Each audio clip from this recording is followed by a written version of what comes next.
আসসালামু আলাইকুম। আমি সাওয়া Bangla news point YouTube channel Comilla থেকে সরাসরি আপনাদের সামনে হাজির হয়েছি। বাংলাদেশের প্রখ্যাত ইসলামিক বক্তা মিজানুর রহমান আজহারী। তিনি শুধু তার মনমুগ্ধকর বক্তব্যের জন্যই জনপ্রিয় নন, বরং তার সরল জীবনযাপন আর শান্ত স্বভাবের জন্য মানুষের কাছে সমানভাবে পরিচিত। আমি এখন দাঁড়িয়ে আছি কুমিল্লার গ্রামীণ পরিবেশে, যেখানে অবস্থিত তার নিজ বাড়ি। চারপাশে সবুজ গাছপালা, খোলা আকাশ আর প্রকৃতির শান্তময় আবহ।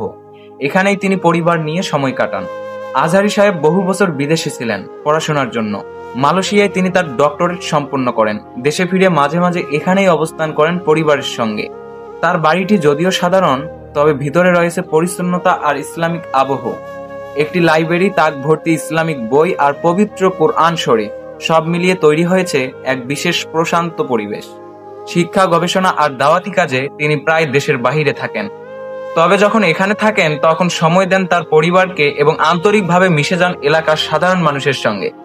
এভাবেই একজন আন্তর্জাতিক খ্যাতিসম্পন্ন বক্তা হয়েও মিজানুর রহমান আজহারী তার জীবনের অনেকটা সময় কাটান এই সরল গ্রামীণ পরিবেশে। প্রিয় দর্শক, এ পর্যন্ত সঙ্গে ছিলাম আমি সাওয়া Bangla news point YouTube channel থেকে। ভিডিওটি ভালো লাগলে অবশ্যই লাইক, কমেন্ট, শেয়ার, সাবস্ক্রাইব করে নিউজ পয়েন্ট ইউটিউব চ্যানেলের পাশে থাকবেন। ধন্যবাদ।